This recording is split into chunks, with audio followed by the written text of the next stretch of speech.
Aujourd'hui, un coiffeur, si on lui demande comment il se forme, il va vous dire qu'à 97%, il se forme autour du métier.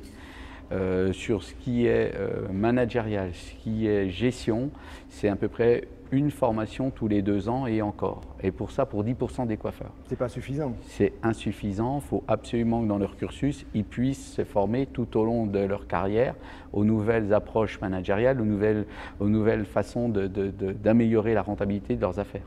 Mais est-ce que ça ne veut pas dire aussi que les coiffeurs se vivent d'abord comme des artistes? Mais c'est normal, c'est des artistes. C'est une idée reçue Non, pour vous? Aujourd'hui, on vient dans la coiffure parce qu'on aime la création. Et la création ne va pas toujours avec la rigueur, je dirais, financière. Elle va sur je crée et puis après on verra. Sauf qu'aujourd'hui, dans le modèle économique dans lequel on vit aujourd'hui sur ce secteur de l'activité beauté-coiffure, il faut les deux. Et il n'y en a pas l'un qui va sans l'autre. Du coup, il est important de passer autant de temps sur sa formation technique que sur sa formation parallèle qu'on appelle transversale. C'est quoi exactement? Eh ben, c'est-à-dire, je me forme à la compta, je me forme avec un logiciel, j'ai un logiciel qui me permet d'analyser, j'essaye d'apprendre ce qu'est la RH, je me renseigne sur les nouvelles normes salariales, comment je travaille ma grille de salaire avec mes collaborateurs, qu'est-ce que je peux faire pour qu'ils gagnent mieux leur vie, est-ce que mes tarifs sont en adéquation avec ma masse salariale, avec mon concept. Est-ce que je ne me trompe pas? Est-ce que mes tarifs ne sont pas trop bas par rapport à ce que je pourrais donner ou mieux payer mes collaborateurs? C'est tout un ensemble, c'est un cercle en fin de compte de compétences qui vous emmène à mieux performer pour être accompagné de collaborateurs et qui se fassent plaisir chez vous, parce qu'ils gagnent leur vie. Voilà. Ou le coiffeur sans collaborateur qui gagne sa vie. Et vous avez beaucoup de coiffeurs qui veulent apprendre la comptabilité aujourd'hui? Non. C'est même pas la comptabilité, c'est juste la gestion de leur point de vente. Non. C'est pas inné chez eux. Je pense que le coiffeur, il a besoin d'être pris par la main. Alors des fois, je suis dur, on me dit oui, t'es piquant. Non, je suis juste. Je rencontre à peu près plusieurs centaines de coiffeurs par an. Je les prends par la main, je les aide et après, ils grandissent. Et je pense qu'ils ont besoin de cette aide, de quelqu'un qui leur montre qu'ils peuvent faire différemment. Alors, la relation client, c'est aussi hyper important chez les coiffeurs. Le nerf de la guerre pour un coiffeur, c'est de garder sa clientèle. Être sympa et tailler la bavette avec les clients, ça ne suffit plus aujourd'hui? Alors déjà, il faut une empreinte, ce qu'on appelle une marque employeur très forte, c'est-à-dire qu'est-ce que je dégage auprès de mes clients pour qu'ils aient envie de rester. La fidélité. La fidélité, c'est est-ce qu'il faut que je vienne tous les mois ou est-ce que j'ai mes clients qui viennent depuis 10 ans, 15 ans et comment je fais pour qu'ils restent? Comment on fait quand on a un salon indépendant pour développer une marque employeur? Une marque employeur, c'est de montrer tout ce qu'on fait de bien à l'intérieur de son salon. Mais faire bien, c'est comment je m'occupe de mes collaborateurs, qui sont mes voisins en tant qu'artisans, comment je travaille avec eux lors de soirées, comment je fais quelques événements avec eux pour montrer que la vie dans notre entreprise est agréable et que les gens qui y travaillent, y sont bien. Ça, c'est pour attirer les collaborateurs. C'est pour attirer les collaborateurs, mais aussi un client, parce qu'aujourd'hui, aujourd'hui, je suis filmé avec une caméra qui a un téléphone. Je dirais que c'est la carte de fidélité de tous les clients. Quand quelqu'un est bien, il se trouve bien, il filme. Et il dit où il est, et il dit ce qu'il fait.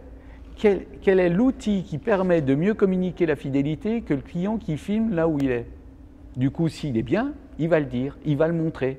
Et du coup, la personne qui regarde son feed va dire « Ah, ça a l'air sympa là-bas ». On augmente l'image de la marque du salon. L'image, les réseaux sociaux, mais est-ce que ça suffit pour fidéliser? C'est encore… C'est une roue, ça fait partie du camembert de cette roue. Il y a d'autres choses, il y a d'autres moyens. C'est qui sont les clients que je perds, par exemple. Souvent, on me dit je perds des clients. Je dis vous perdez 30% de clients cette année. Mais qui sont les clients que vous avez perdus? Ce sont des clients qui sont venus une seule fois? Ce sont des clients qui sont venus 2 fois? Ce sont des clients qui sont venus plus de 3 fois? Comment faut-il faire pour aller chercher ces clients qui étaient fidèles de plus de 3-4 fois chez nous et qui ne viennent plus aujourd'hui? Il faut les appeler, il faut les écouter, il faut accepter la critique, il faut accepter de mal avoir fait et de faire différent et de proposer aux clients qu'il y ait une seconde chance. Mais pour ça, il faut aussi dire à ses équipes pourquoi on perd du monde. Comment on peut faire revenir des clients alors qu'il y a de plus en plus de concurrence? que les clients sont de plus en plus sollicités et ils ont en plus accès à des plateformes de réservation qui leur permettent justement de zapper un salon avec un autre. Aujourd'hui, la réservation en ligne, c'est un moyen parmi d'autres. C'est un bail commercial qui n'est pas ouvert sur 7 heures, mais qui est ouvert 24 heures sur 24. Ça sert à ça, hein, la réservation en ligne. Ce n'est pas un attrait pour gagner des clients, c'est un attrait pour donner de la facilité de prise de rendez-vous à un client. Mais une fois qu'il est chez vous, c'est là que commence le travail. Une fois que le client a franchi le palier, qu'est-ce que je fais pour ne pas le perdre? Et ça passe par 1000 critères, dont les critères de se dire, est-ce que je prends conscience que ce client il est important pour moi et mes collaborateurs? Est-ce que mes collaborateurs prennent conscience que ce client, il va les nourrir indirectement par leur chiffre d'affaires et qu'il faut lui montrer qu'il est précieux pour l'entreprise? Là, c'est un travail avec ses collaborateurs. Pour qu'un client soit fidèle, il faut avoir un niveau d'exigence avec ses collaborateurs et leur montrer quel est le niveau de fidélité. Et pour ça, il faut être très fidèle avec ses collaborateurs. Si vous montrez, vous êtes exemplaire avec vos collègues, ils seront exemplaires avec vos clients, mais pas l'inverse. Mais là, vous touchez du doigt un problème crucial pour les coiffeurs, c'est le recrutement. Comment on fait aujourd'hui pour recruter? Donc, vous l'avez dit tout à l'heure, il faut travailler l'image? Marque employeur. Aujourd'hui, on a oublié quelque chose. Aujourd'hui, il y a 4 jeunes pour à peu près 12 à 13 postes. C'est-à-dire qu'on se bat pour avoir des salariés. En gros, c'est ça. Hein, démographique, le métier qui a moins d'attrait. Qu'est-ce que je fais? Qu'est-ce qu'un jeune va faire? Déjà, il va regarder sa carte de fidélité qu'il a sur lui, c'est-à-dire son téléphone. Il va se dire, est-ce que j'irai travailler là? Est-ce que ça me ressemble? Est-ce qu'à travers les réseaux, on fait sortir ses valeurs? Est-ce qu'on dit quelles sont les valeurs de votre entreprise? Est-ce qu'elles sont colportées par les clients ou colportées par les collaborateurs? Si vous montrez à travers vos clients, à travers vos collaborateurs, qu'il y a une marque employeur très forte, qu'il y a du respect, ça peut être le RSE, ça peut être n'importe quoi, le confort intérieur, le bien-être des collègues, des voyages, des soirées privées avec les clients fidèles. Le coiffeur qui va regarder va dire j'ai le meilleur temps d'aller chez lui, je vais déjà gagner ma vie, il va m'apprendre, il me forme, on monte conforme, il m'emmène dans des colloques, il m'emmène dans des séminaires. Les clients, c'est tout un ensemble. Mais si on ne montre pas tout ça et on pense que parce qu'on fait un avant-après qu'on va attirer des coiffeurs, on se trompe. Ce n'est pas l'avant-après de la coiffure qui est important. C'est tout l'environnement autour de ça. Qu'est-ce qui fait que ce coiffeur peut montrer un avant-après? C'est toute la face cachée qu'il faut montrer. C'est-à-dire qu'avant, on ne montrait pas les cuisines. Eh bien aujourd'hui, il faut montrer les cuisines, voir si c'est propre, si tout y est bien.